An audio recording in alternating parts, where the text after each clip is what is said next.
Olá, pessoal. Este é o Roberto Sadowski. Invadindo de novo aqui o canal da Isabela Boscov. Invadindo não, super convidado. Me Adoro quando me sinto você honrado, vem. me sinto honrado. Adoro. E hoje o nosso assunto é Andor. Andor. Uma série que, principalmente depois de Obi-Wan, né, que foi triste, né? Foi triste. Foi um resultado triste. É uma série que tem surpreendido a gente, pelo menos, muito positivamente, né, Roberto?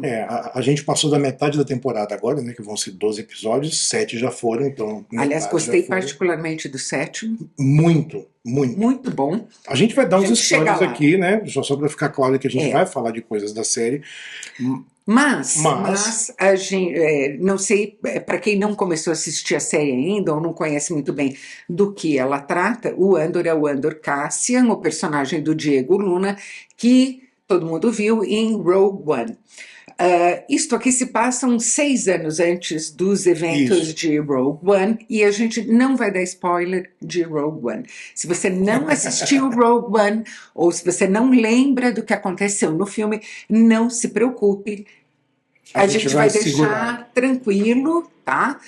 Ninguém vai estragar o final de toda a coisa, a diversão de vocês. Eu estragaria, mas eu já tô com a língua mordida aqui. Eu já dei o toque aqui, né, Roberto? Eu me conheço. Já dei o toque. Muito bem. Cassian Andor. Quando a série foi anunciada, eu achei muito curioso que existia essa movimentação entre várias marcas de Star Wars e por que tinha escolhido justamente o personagem do Diego Luna para construir uma série em torno dele. E a gente logo viu que a série é sobre ele, mas também é sobre a construção da Aliança Rebelde. Né?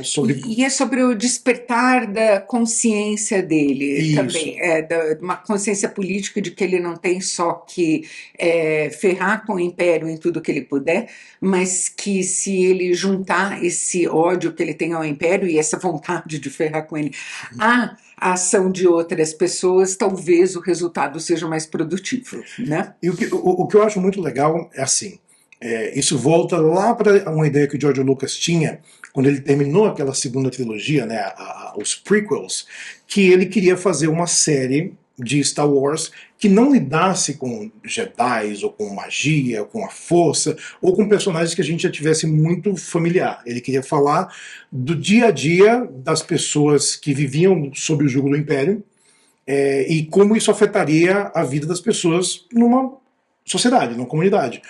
Mais voltado para o lado criminal, né, o lado criminoso desse universo.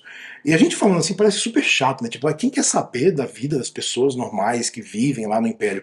E o fato é que Andor mostra que a gente quer saber e quer saber muito, né? Porque tem uma linha fina aí que eu achei fascinante ser explorada. Eu acho que é uma outra tangente muito bem sucedida, tanto quanto a de Mandalorian. Sim. Né? Eu gostei muito dessa ideia da Lucasfilm, que não deu certo em Obi-Wan, mas felizmente deu nessas duas séries, sim, Mandalorian e Andor, de explorar os arrabaldes, né, do Império, né? As pessoas que estão ali vivendo ou de contravenção, pura e simplesmente, ou que se isolaram porque não querem fazer parte dessa briga. Enfim, e que são chamadas para ela, que é o caso do Mandalorian. Né? E tem a turma também que só quer viver sua vida, né? Sim. Não interessa quem é o governo aqui, não tá me enchendo o saco, tô tranquilo.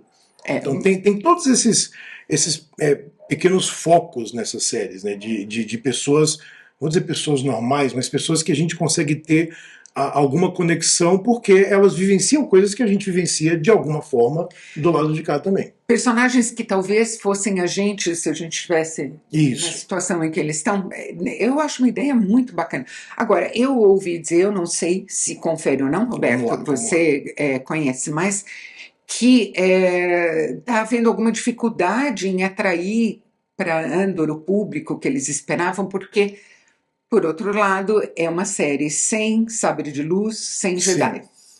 É uma série que não tem... É engraçado, né? É uma série que não tem esses símbolos que a gente acostumou a ver no universo Star Wars, e ao mesmo tempo poucas séries me soam tanto como Star Wars, né?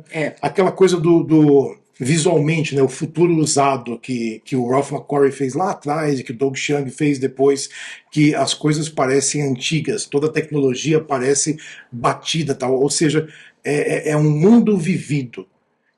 Em que eu acho que é uma das coisas que são mais particulares a Star Wars. Star Trek é o contrário, né? Tudo belo e bonito, e ângulo, e passar o pano no chão lá.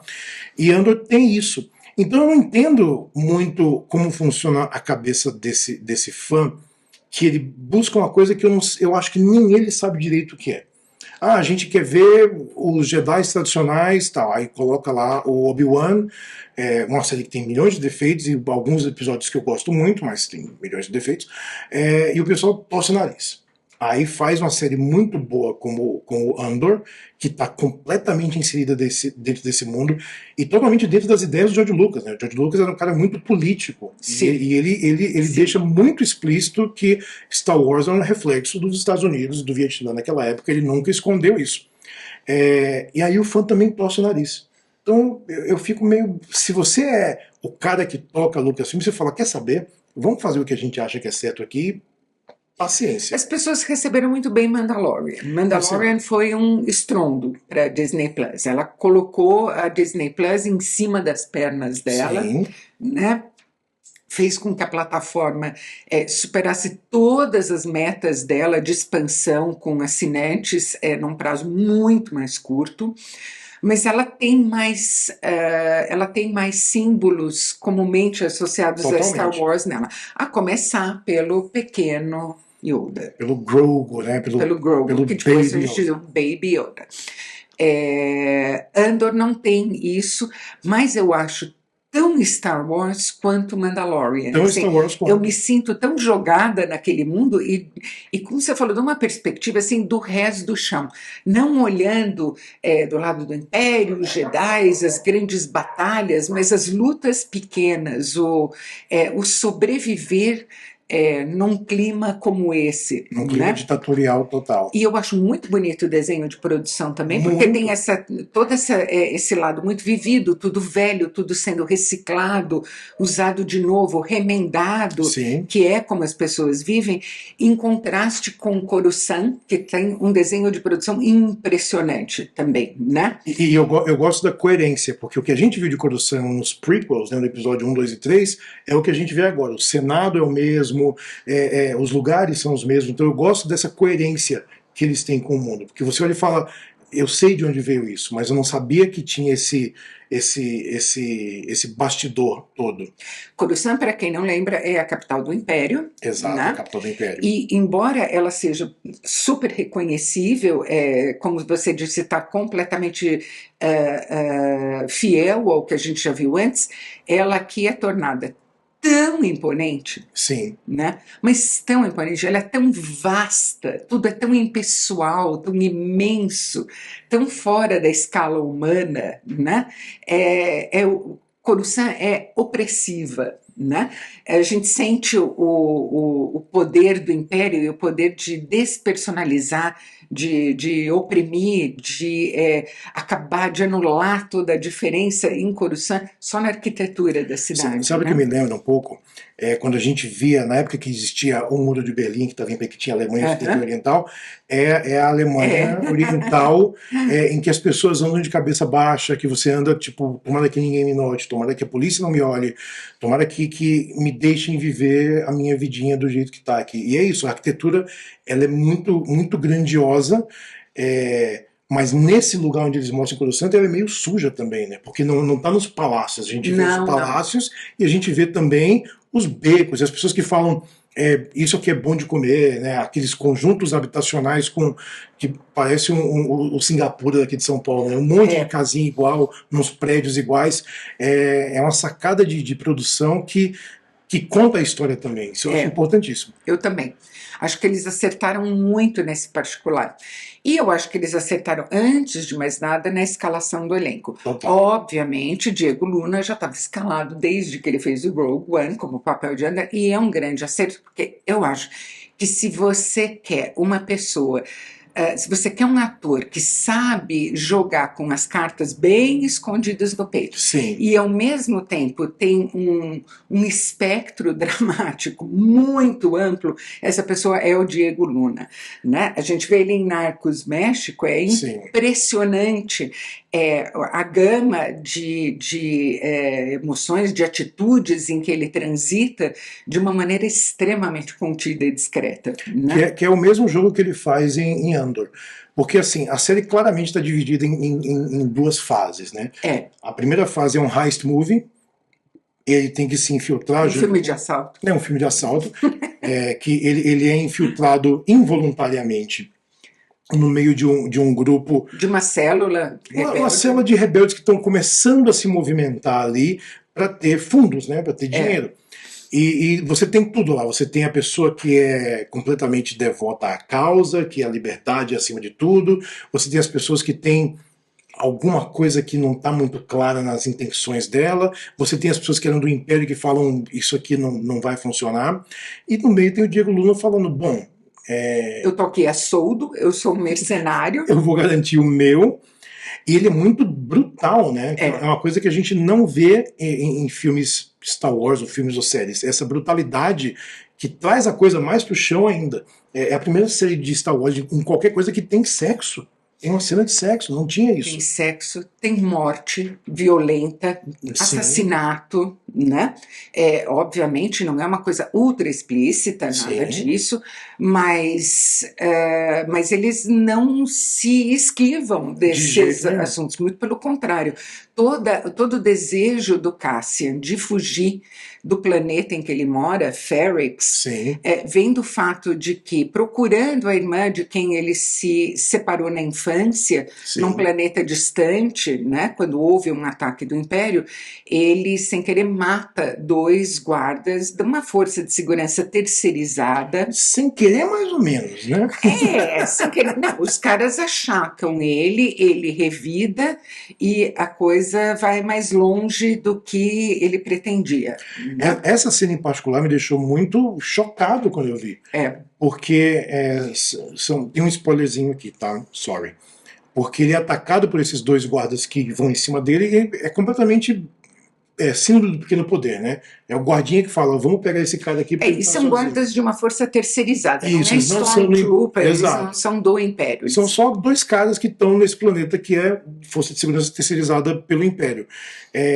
Eles atacam o Andor, ele mata sem querer, o cara cai e quebra o pescoço, e ele olha o que fica e ele pensa assim, né? Se esse cara ficar vivo, eu tô ferrado. Ele executa o cara. É muito frio. Eu fiquei assim, gente, esse é o herói da série. O herói da série acaba de executar alguém. É o Han Solo legal, ele. É muito louco isso. É muito louco. Eu acho que assim, isso é o primeiro episódio Primeiríssimo da série, episódio. Se você quer ganhar a atenção do seu público e dizer, nós vamos fazer uma série diferente, eles não poderiam ter dado um recado melhor do que esse. Totalmente. Já no primeiro episódio, numa missão nobre, que tem um grande significado pessoal para ele, o Cassian vai e executa alguém que pode denunciá-lo e acabar com a vida dele. Não adianta, ainda assim ele é identificado e ainda assim o Império vai atrás dele em Ferrix, o planeta em que ele mora, com a mãe adotiva dele. Que é a Fiona Shaw. Que é a Fiona Shaw, que está maravilhosa, como sempre. Como sempre. Como sempre. Eu acho muito legal que a Lucasfilm pega uns atores de peso para alguns personagens que precisam desse peso. Né? São coadjuvantes, mas quando ele está em cena, ele comanda a cena e você sabe, bom, esse personagem aqui, ele é importante, ele é imponente. E ainda assim, ninguém está salvo, né? Todo mundo que está ali, a gente fala, bom, daqui a gente não sabe para onde vai, não sabe o que vai acontecer. O que eu acho muito legal, porque quando a gente tem uma série que é o plot que importa, né? Você fala, bom, todo mundo vai caminhar para isso porque eu sei que eles precisam fazer X. Em Andor, não, a gente não faz ideia de onde vem. Acabou essa primeira fase, eu não sei para onde vai esse negócio. Eu também não sei para onde vai, não sei para onde vai, porque agora o jogo mudou, né? Quem recruta o Cassian Andor é o Luthen, o personagem do Stellan Skarsgård, outro ator absolutamente fenomenal, né? Ele posa de vendedor de antiguidades chiquérrimo em Coruscant, né? Ele põe uma peruca toda ondulada quando ele está, né, interpretando esse papel. E, na verdade, todo o dinheiro que ele ganha é usado para financiar atividades anti-império, né, financiar essas células e comandá-las. E ele tem uma aliada que não entende bem no que ela se meteu, que é uma senadora, Mon Mothma, interpretada por outra ótima atriz, a australiana Genevieve O'Reilly. Sim. A Mon Mothma, ela é uma personagem de Star Wars desde o primeiro Star Wars de 77 de George Lucas. Ela já estava lá com a Aliança Rebelde formada. Exato. Ela foi recuperada depois nas prequels e foi recorrente. A atriz é a mesma, obviamente, porque eles não vão abrir mão de uma atriz boa. E você resumiu tudo agora. Ela tem um coração de tipo, o Império oprime muita gente, a gente tem que sair dessa, mas ela não tem noção de que uma rebelião custa sangue, uma rebelião custa vidas, uma rebelião é um ato de guerra. E aos poucos também ela vai entendendo o tamanho da encrenca. Exato. O plano dessa célula para a qual o Luthen recrutou o Cassian é explodir infraestrutura em um planeta. E roubar muito dinheiro. E roubar muito dinheiro. Muito, muito, muito dinheiro. Eu adoro o dinheiro do Império, porque ele vem em rolos. É um rolo. É um rocambole de dinheiro. É um rocambole de dinheiro. É pesado pra caramba. É pesado. Né? Eu gosto disso. E essa célula está posando de pastor de ovelha ou de cabra, já não lembro agora. De criatura alienígena que a gente não sabe o nome. Há uns bodes com cara de escoceses, porque a locação é na Escócia. Sim. Aliás, a estrutura que eles vão explodir, só com um pouquinho de maquiagem, é uma barragem real na Escócia. Eu não sabia disso. Olha só, uma represa. É uma represa, né? Barragem de uma represa. E eles estão ali morando no mato, fingindo que eles cuidam de animais, e a relação entre todos os membros dessa célula, são 6 integrantes no total, é muito tensa. O tempo todo. Eu acho engraçado que eu vi fãs, né, que estavam acompanhando a Andor falando, nossa, tem 2 episódios que não acontece nada, porque eles só estão se preparando. E eu assim, não acontece nada, acontece tudo aí. A tensão entre eles é o que dá o tom. E cada vez mais o Andor se sente acuado, né? Ele fala, o meu papel aqui está cada vez mais tênue. O que eu tenho que fazer aqui está cada vez mais perigoso. E ele não pode se revelar, né? Ninguém sabe quem ele é de verdade. Então tem um pouco de thriller de espionagem no meio, tem um pouco de filme de assalto, tem pitadas de coisas que a gente gosta. E tem muito thriller político, que é uma especialidade do criador da série, o Tony Gilroy, que é um dos roteiristas mais profissas em atividade no momento, né? Nas últimas 2, 3 décadas, o Tony Gilroy fez trabalhos maravilhosos. Como é que chama aqui Michael Clayton mesmo? Conduta de risco. Conduta de risco. Conduta de risco é dose. Conduta de risco é dose. Mas Michael Clayton é um filmaço com o George Clooney. É um filmaço com o George Clooney e assim, é um exemplo de como o Tony Gilroy escreve bem diálogo. Muitíssimo bem. Né? Isso é uma coisa que me chamou a atenção, porque os diálogos em Obi-Wan são pobres. São. Né? Obi-Wan era para ser um filme, né? Eles esticaram a ideia que eles tinham. De novo, tem coisas que eu acho brilhantes e tem um miolo ali que eu fiquei... não vai me perder nesse miolo aqui, rapaziada. Mas não é o caso de Andor. Andor é outra coisa. Outra coisa completamente diferente. Os diálogos são muito bons, são muito, muito bons mesmo, porque o Tony Gilroy domina muito a arte de você escrever o diálogo oblíquo. As pessoas estão falando de uma coisa, mas na verdade elas estão conversando de outra completamente diferente. Né? O que está no fundo daquela conversa, que está ali abaixo da superfície, é muito mais... é muito mais crucial do que o que está sendo discutido. Não, né? O 7º episódio, que é o que saiu essa semana passada, tem um diálogo do Andor com a personagem da Fiona Shaw, que eu achei tão brilhante, que no fim ela fala assim, você precisa sair daqui e eu preciso ficar, porque eu não tenho mais medo do Império de nada, eu Eu vivi demais para poder me preocupar com isso. Então, eu acho que eu tenho que lutar como eu posso. E ele fala, não, a gente tem que sair daqui, eu tenho grana, vamos sair. Eu falo, não, você precisa sair. Eu não consigo mais. Minha vida é entender isso aqui. E ela fala que foi inspirada num golpe que deram no Império, que foi o golpe que ele deu. E ele não pode revelar também. Então, é tanta entrelinha ali que você fala, falem a verdade um todos, pelo amor de Deus. Eles se amam profundamente, né? Ele ama a mãe ama ele, eles têm uma visão de mundo muito parecida, né? As circunstâncias juntaram eles por causa até dessa visão de mundo, né? E, no entanto, um não pode dizer para o outro o que está acontecendo. E é muito tenso aquilo que eu só fico querendo. E é uma coisa muito triste, porque assim, ela é uma personagem, a personagem da Fiona Shaw, ela tem bastante idade, ela está mal de saúde, né? E ela não tem mais nada a perder. E para ele é muito chocante imaginar que ele não conta mais como uma coisa a perder para ela, né? Tem um sentimento sobre relações entre mães e filhos aí, que é super forte também, e que dá aquele empuxo para a cena, né? E é engraçado, né? Porque Mandalorian era uma coisa de pai e filho, a série toda. E agora a força que move é diferente, é uma coisa de mãe e filho, de irmão e irmã, é uma outra pegada, mas a gente vê que sempre esse elemento de família, que é o que a gente vai se conectar quando a gente vê a série, e é isso que funciona, e é isso que não pegou em Obi-Wan, né? Porque a relação dele com a jovem Leia lá, você fala...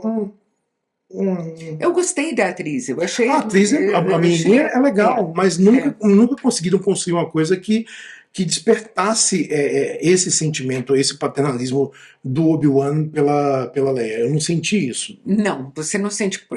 O que é estranho é que, assim, no Mandalorian você nunca vê o rosto dele, você só tem a expressão corporal, que é absolutamente brilhante, mas você sente que ele ama o Baby Yoda, né? Ele não é do feitio dele admitir isso, demonstrar isso, muito menos dizer isso, mas você sente aquele sentimento de proteção, aquela necessidade de proteger o Baby Yoda irradiando, né, da figura dele. Que é o que faz ele ir contra a crença dele dos Mandalorians e contra as coisas que até então ele acreditava, porque ele descobre uma coisa que é maior do que ele. É maior do que aquele egoísmo que ele tinha em lidar com a vida, né? Sou mercenário, lido com a vida um dia de cada vez aqui.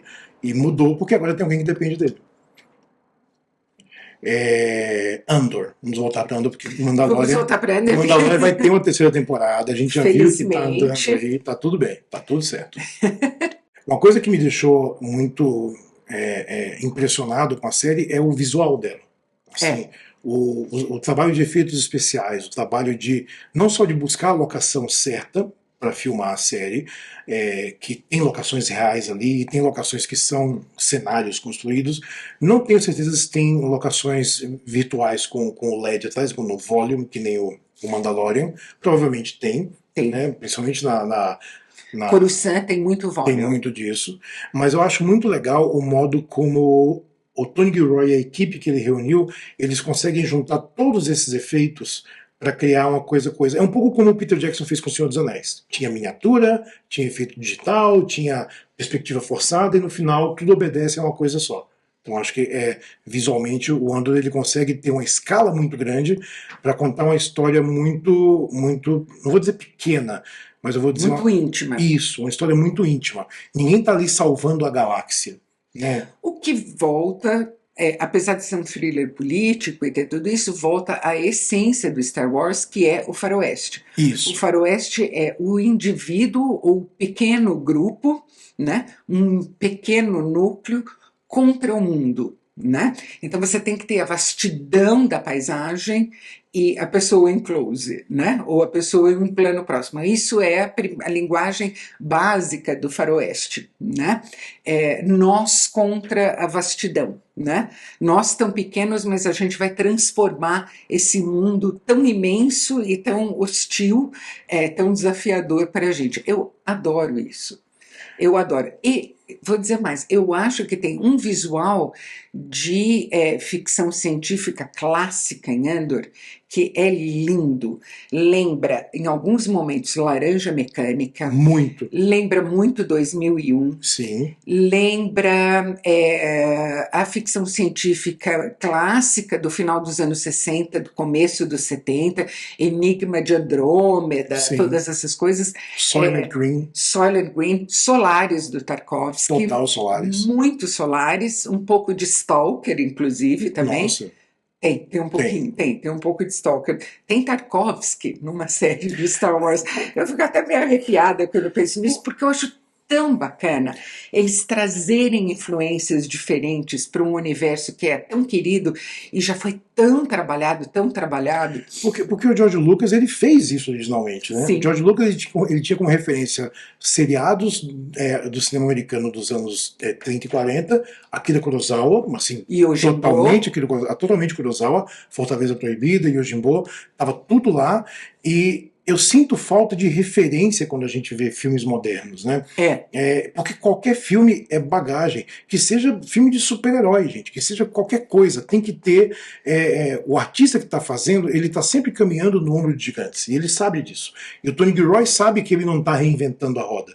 Ele está lapidando uma roda nova, usando as ferramentas que a gente tem hoje, mas o modo de contar uma história, ele vai contar como os melhores contavam. E isso que eu acho que faz toda a diferença. E eu acho que mesmo quando o espectador não percebe essas influências, o fato de que elas significam algo, elas têm uma importância para o criador, essa sensação fica impregnada no trabalho que ele está fazendo, né? É uma camada a mais, a gente sente que existe uma riqueza, uma profundidade, mesmo que não consiga identificar qual a razão dela estar lá, né? Eu acho super importante eles fazerem isso. Tentaram fazer isso em Obi-Wan, né? Tem um quê de Lawrence da Arábia que eles quiseram colocar tem muito. ali. Aliás, eles repetem demais a mesma cena do deserto, né? Mas eu acho que foi que faltou um pouco de coesão. Sabe o que faltou? Faltou um artista para fazer.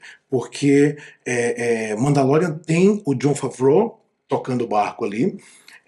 A gente tem o Tony Gilroy agora. A gente vê que o livro de Boba Fett é um pouco menos coeso. Porque o Robert Rodrigues é um cineasta menos coeso também. Então, reflete muito. E sempre que a gente coloca alguém de peso para tocar uma história dessa, acho que o produtor ele não tem muito o que se preocupar, né? Ele tem que dizer, faz como você acha melhor. Ele não é um cara novo que está se provando agora, é um cara que tem uma carreira, e se esse sujeito que tem uma carreira com filmes mais sérios, digamos assim, fala, quero fazer Star Wars, deixa de fazer Star Wars. Até porque o Tony Gilroy, ele deu uma lapidada em Rogue One, refilmou algumas coisas, né, nos reshoots. Sim. Não tem crédito como diretor, mas ele dirigiu algumas cenas, inclusive a cena do Darth Vader no corredor, ele que concebeu e fez aquela cena que não estava no roteiro original. Então, entende-se que ele tem um amor muito grande. A gente já conversou com um monte de cineasta que, se você pergunta onde começou o seu amor por cinema, e muitos falam, foi a primeira cena de Star Wars que o Destroyer Imperial passou e aquela coisa não parava nunca, eu falava, meu Deus, em que mundo que eu tô agora? Esses caras foram fazer filmes sérios, foram ganhar Oscar, inclusive, mas a paixão tá lá. Aliás, vamos dizer que a cena do último episódio de A Casa do Dragão, em que o Veigar aparece, aparece por cima do Arax, coitadinho, tão pequenininho ali, puro Star Wars, nossa, né? A nave do Império. Em cima de um X-Wing, assim. É muito isso.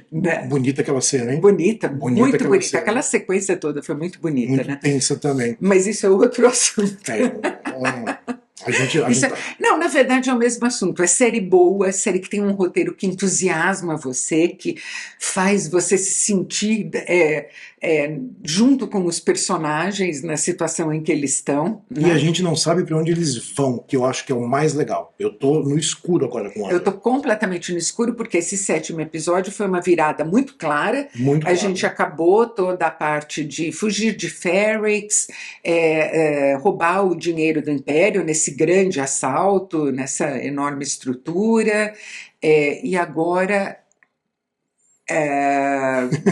E agora, sabe-se lá, e agora? Tem um negócio kafkiano no final, né? Tem. A coisa da burocracia falando mais alto do que a razão ali.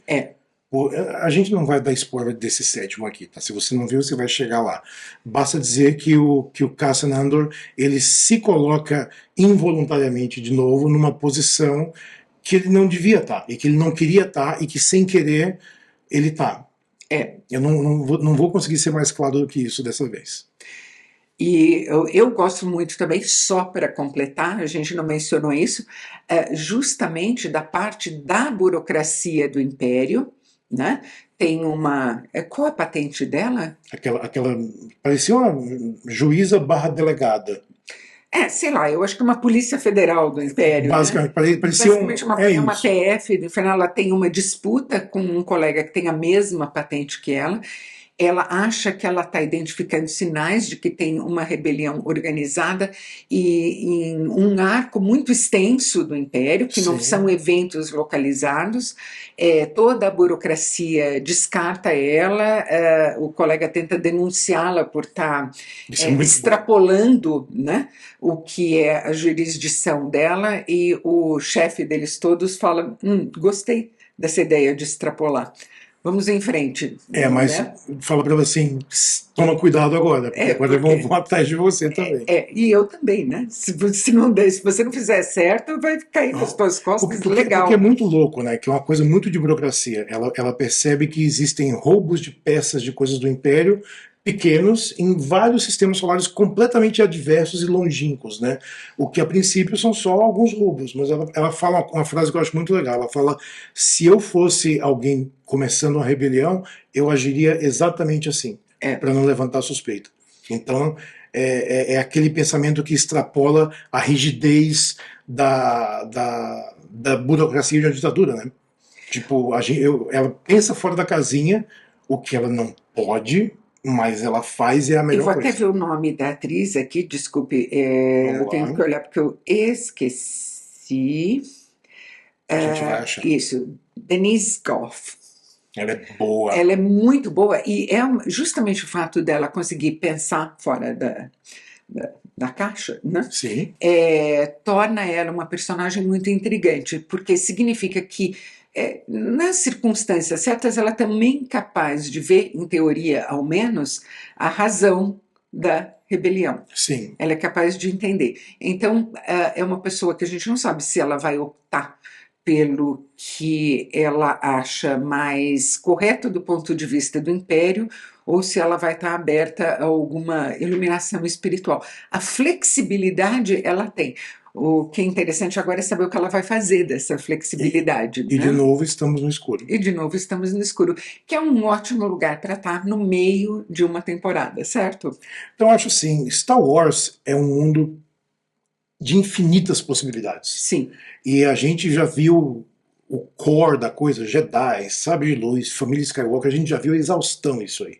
A gente viu até terminar numa nota muito ruim, né? O último filme lá, Ascensão Skywalker, que por Deus, mas tem cantos desse universo que podem ser explorados assim ad infinito, podem ser explorados para sempre, porque sempre tem histórias de pessoas que podem ser contadas aí, e sempre vai ser um espelho da gente, né, do que a gente vive hoje. Então, se continuar tendo bons autores explorando isso, eu vou ficar bem satisfeito em continuar sendo um fã de Star Wars. E como Star Wars foi uma experiência muito marcante, uma primeira experiência de deslumbre no cinema, para muita gente que é cineasta hoje, Sim. Também não faltam criadores com vocações muito diferentes, criadores muito competentes, Sim. capazes de explorar esses infinitos aspectos do universo Star Wars, com pegadas completamente diferentes uma da outra. E é aí que está a beleza da coisa. Eu também acho. Eu espero que quem ainda não começou a ver Andor, talvez se entusiasme e comece a ver, né? A gente está recomendando tanto aqui. E acredite, não é lento, não é nada disso. Ele é muito bem pensado, muito bem ritmado. E ele é uma corda super esticada. Você fica tenso o tempo todo. Eu, pelo menos, fico tensa o tempo todo. O sétimo episódio foi difícil, assim, porque não sabíamos o que ia acontecer. Não. Eu fiquei muito... O que vai acontecer aqui? Inclusive coisas que a gente não vai entrar aqui em mérito de spoilers, embora eu tenha falado que a gente ia, porque eu quero que vocês descubram também. Só digo uma coisa, rebelião é feita com sangue, com vítimas, com violência, não tem outro jeito. E a gente só não sabe quem vão ser as vítimas, Não temos as sabemos. vozes Não da sabemos. onde é. Mas a gente volta aqui depois do 12º episódio, o episódio final dessa temporada de Andor, que é uma única temporada, É uma né? única temporada. Essa eu acho que não tem pra onde ir depois. Não tem para onde ir, até porque ela vai encostar nos eventos de Rogue One, né? Isso. Mas de qualquer forma a gente vai voltar aqui ao final do 12º episódio para dar um apanhado geral da série, dizer o que a gente achou dessa segunda parte dela, Sim. que por enquanto está tão enigmática para a gente. É isso. É isso. É isso. Muito obrigada por assistirem e a gente se vê Não esqueça. mais em breve. Não esqueça de... Não se esqueça de curtir se você gostou desse vídeo e se inscrever no canal e clicar no sininho. É isso. E até o próximo vídeo. Tchau. Tchau!